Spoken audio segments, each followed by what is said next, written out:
Gerak benda Part 1. Pada subbab kali ini, kalian akan mempelajari pembahasan 1. Perpindahan dan jarak tempuh benda. 2. Apakah kita semua bergerak relatif? 3. Apakah kelajuan sama dengan kecepatan?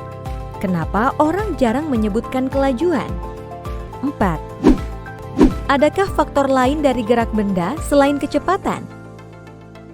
Nah teman-teman, saat kalian hendak berangkat sekolah, bagaimana cara kalian datang ke sana? Apakah naik mobil, motor, atau berjalan kaki? Tahukah kalian berapa jarak yang ditempuh dari rumah kalian? Dan berapa lama waktu yang diperlukan?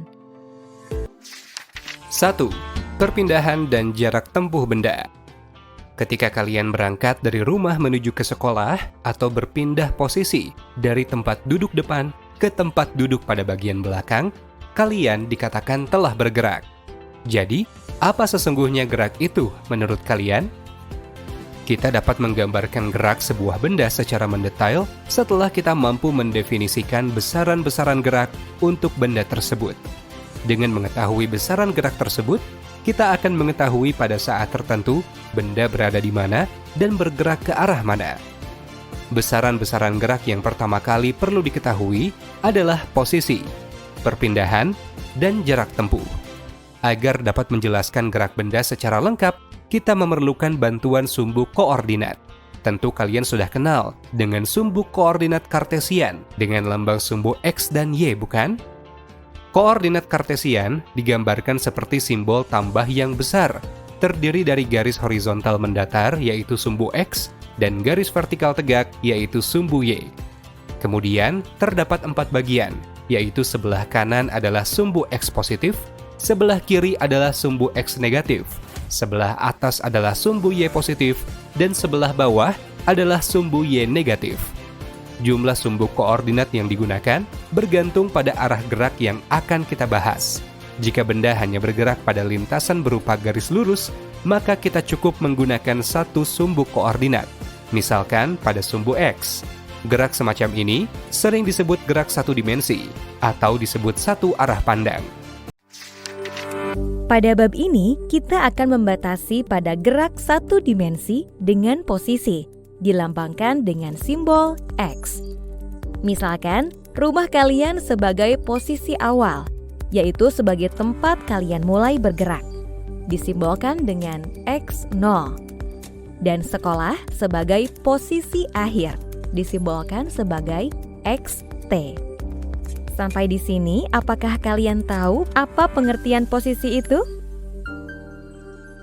Besar total perpindahan yang kalian lakukan adalah pengurangan nilai dari posisi akhir terhadap posisi awal. Jika rumah kalian sebagai posisi awal dan sebagai titik acuan, maka rumah kalian dapat diberikan angka 0 meter.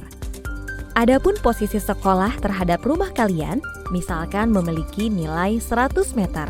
Dapat dengan mudah kalian hitung total perpindahan kalian dari rumah ke sekolah adalah sebesar 100 meter, di mana nilai tersebut didapatkan dari 100 meter dikurangi 0 meter. Ungkapan tersebut dapat dirumuskan sebagai berikut. Delta X sama dengan XT dikurangi X0 dengan keterangan delta X adalah perubahan posisi, XT adalah posisi akhir, dan X0 adalah posisi awal, di mana semua satuannya menggunakan meter atau M. Saat kalian tiba di sekolah, tiba-tiba kalian merasakan sakit perut. Ibu guru memerintahkan kalian untuk segera pulang ke rumah. Sehingga dalam pengertian sains, jika kalian kembali ke posisi semula saat kalian mulai bergerak tadi, kalian tidak melakukan perpindahan. Dapatkah kalian menjelaskannya? Berbeda dengan perpindahan yang kalian lakukan, nilai jarak tempuh tidaklah 0, tapi bernilai 200 meter. Mengapa menjadi bernilai 200 meter? Kini kalian dapat membedakan perpindahan dan jarak tempuh, kan? Selama kalian berada di dalam mobil menuju ke sekolah, kalian melintasi seseorang yang sedang diam di tepi jalan raya. Orang tersebut mengetahui bahwa kalian sedang bergerak bersama mobil terhadap sebuah kota yang kalian tinggali. Kalian yang sedang berada di dalam mobil, kalian akan mengetahui bahwa pengamat bergerak juga dengan arah yang berlawanan dengan arah gerak mobil. Jadi, sebuah benda dikatakan bergerak tergantung dari pengamat dan titik acuan yang dipergunakan. Hal tersebut menunjukkan bahwa gerak benda bersifat relatif atau tidak mutlak. Baiklah, kita masuk pada pembahasan selanjutnya. 2. Apakah kita semua bergerak relatif? Menurut kalian, apakah orang yang di pinggir jalan benar-benar bergerak? Kalian telah mengetahui bahwa gerak adalah perubahan jarak dan atau posisi benda terhadap titik acuan yang dipilih. Saat ada orang di pinggir jalan, apakah ia bergerak? Apakah termasuk gerak nyata atau gerak semu? Mari kita cari tahu pengertiannya. Gerak semu adalah benda yang sebenarnya diam, namun oleh pengamat teramati bahwa benda tersebut seolah-olah bergerak. Gerak semu biasanya diakibatkan oleh karena keadaan pengamat yang sedang berada dalam suatu sistem yang bergerak. Contoh gerak semu yaitu pada saat kita naik bus. Pohon-pohonan di tepi jalan seperti bergerak berlari meninggalkan kita, bukan?